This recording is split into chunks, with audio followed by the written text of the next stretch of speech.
Assalamualaikum warahmatullahi wabarakatuh. Sebelumnya, perkenalkan nama saya Muhammad Jundi Sibghatullah dengan NIM 221010-2002. Video ini saya buat sebagai pengganti tugas akhir semester mata kuliah analisis data dosen pengampu Ibu Putri Syifa Amalia SE MSc.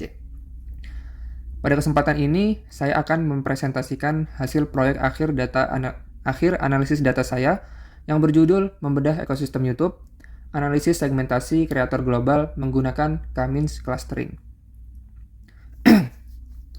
Kita semua tahu YouTube, tapi pernahkah kita bertanya, seperti apa sebenarnya peta persaingan di dalamnya? Apakah semua kreator sukses itu sama? Melalui analisis data, saya akan mencoba menjawab pertanyaan ini. Untuk proyek ini, saya menggunakan dataset global YouTube Statistik 2023 dari Kaggle, dan seluruh proses analisis saya bangun di dalam platform RapidMiner. Baik, mari kita langsung masuk ke dalam prosesnya di RapidMiner.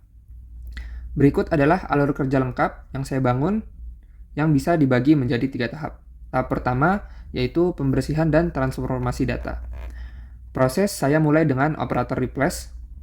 Fungsi dari operator ini adalah untuk mencari dan mengganti teks tertentu di dalam data. Di sini saya menggunakannya untuk membersihkan nilai none atau not a number yang sering muncul di dataset mentah.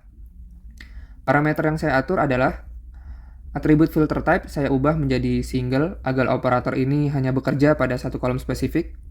Untuk atributnya saya pilih created date, lalu di replace what saya ketik none, dan di replace by saya biarkan kosong. Ini secara efektif mengubah teks none menjadi missing value standar. Selanjutnya, saya menggunakan operator replace yang kedua dengan fungsi yang sama persis. Namun kali ini atributnya saya targetkan adalah created year. Dengan dua operator ini, kedua kolom yang berpotensi bermasalah sekarang sudah bersih dari teks none atau not a number. Selanjutnya, saya menggunakan operator filter examples yang fungsinya seperti gerbang seleksi atau quality control. Operator ini akan membuang baris-baris data yang tidak memenuhi kriteria kita. Parameter yang saya atur adalah custom filters. Di dalamnya saya menambahkan 4 kondisi is not missing untuk kolom-kolom kunci, kategori, subscriber, video views, dan highest yearly earnings. Tujuannya adalah untuk memastikan bahwa setiap baris data yang lolos ke tahap berikutnya adalah data yang 100% lengkap dan valid, sehingga tidak ada lubang dalam analisis saya. Selanjutnya, langkah terakhir di tahap pembersihan ini adalah menggunakan operator nominal to numerical. Operator ini berfungsi untuk mengubah tipe data dari teks menjadi angka. Parameter yang saya atur adalah atribut filter type, saya set ke single agar hanya menargetkan satu kolom.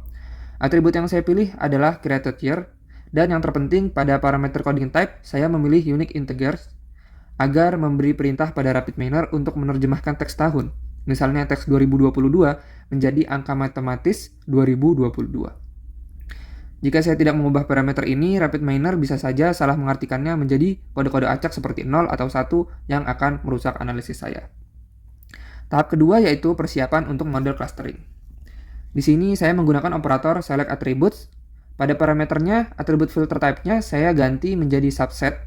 Kemudian saya memilih secara spesifik hanya 3 atribut numerik untuk dianalisis, yaitu subscribers, video views, dan highest yearly earnings. Hal ini bertujuan agar memfokuskan model pada metrik kinerja 3 ini saja. Selanjutnya saya menggunakan operator normalize, yaitu saya menggunakan operator ini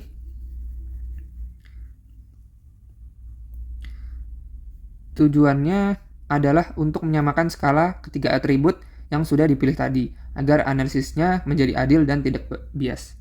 Untuk parameternya, saya biarkan pada default, yaitu metode Z-transformation.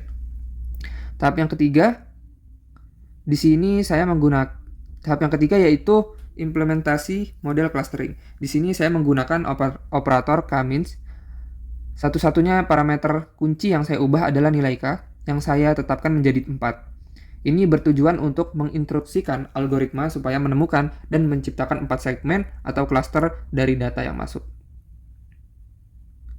Setelah semua operator ini tersusun dan terkonfigurasi, mari kita running dataset ini. Sekarang kita sampai pada bagian hasil. Dari semua proses yang telah kita lakukan, RapidMiner berhasil mengelompokkan 979 YouTuber ke dalam 4 segmen yang sangat berbeda.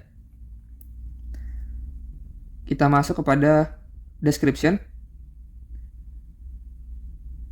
Pertama, kita lihat distribusinya. Untuk cluster 0 ada 889 YouTuber, untuk cluster 1 ada 3 YouTuber, untuk cluster 2 ada 54 YouTuber, dan untuk cluster 3 ada 33 YouTuber. Nah, untuk tahu apa yang membedakan mereka, mari kita beralih ke bagian centroid table.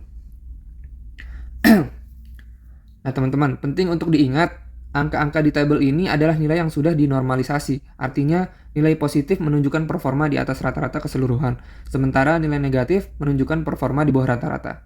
Artinya, semakin besar angkanya, semakin jauh perbedaannya dari rata-rata. Dengan pemahaman itu, saya bisa mengidentifikasi 4 DNA kreator yang berbeda. Pertama, ada cluster 0 yang merupakan kreator mikro dan menengah. Ini adalah mayoritas besar YouTuber di mana performa mereka berada sedikit di bawah rata-rata, seperti yang ditunjukkan oleh nilai-nilai negatifnya. Yang kedua, cluster 1 yang saya sebut sebagai mega bintang global. Nilai mereka yang sangat positif menunjukkan performa yang sangat ekstrim, jauh di atas semua kreator lain. Yang ketiga, cluster 2 yaitu kreator makro. Mereka sangat populer dengan nilai positif yang tinggi pada subscriber dan views. Dan yang terakhir, temuan yang paling signifikan, cluster 3, yang saya sebut spesialis monetisasi. Subscriber mereka hanya sedikit di atas rata-rata, tapi nilai pendapatan atau earnings-nya sangat positif dan tinggi.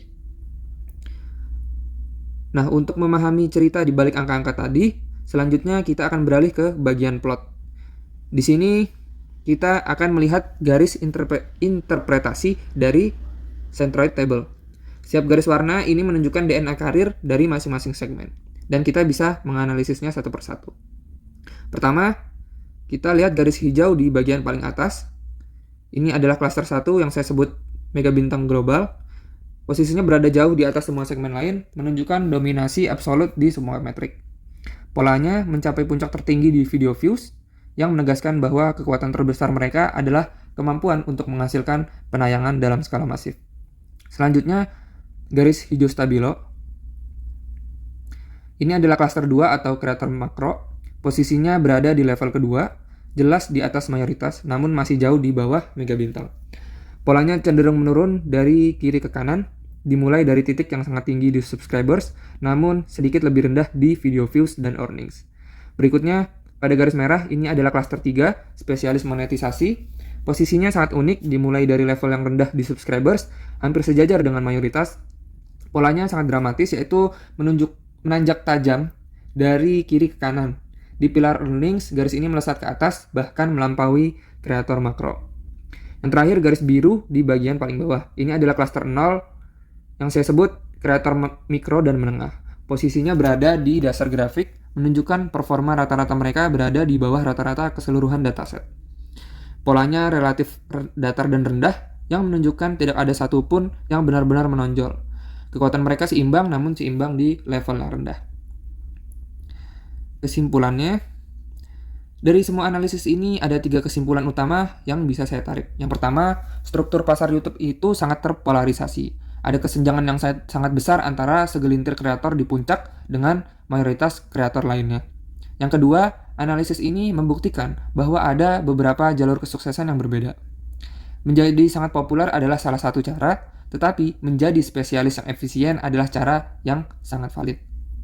Dan yang terpenting ketiga, jumlah subscriber yang besar bukanlah satu-satunya penentu kesuksesan finansial seorang YouTuber.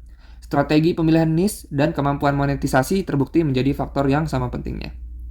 Implikasinya jelas. Untuk kreator baru, meniru spesialis monetisasi dengan fokus pada niche yang menguntungkan adalah strategi yang lebih realistis. Sementara untuk brand, mereka kini tahu ada tipe kreator yang berbeda untuk tujuan campaign yang berbeda pula. Mungkin demikian presentasi proyek akhir saya. Kurang lebihnya mohon dimaafkan. Assalamualaikum warahmatullahi wabarakatuh.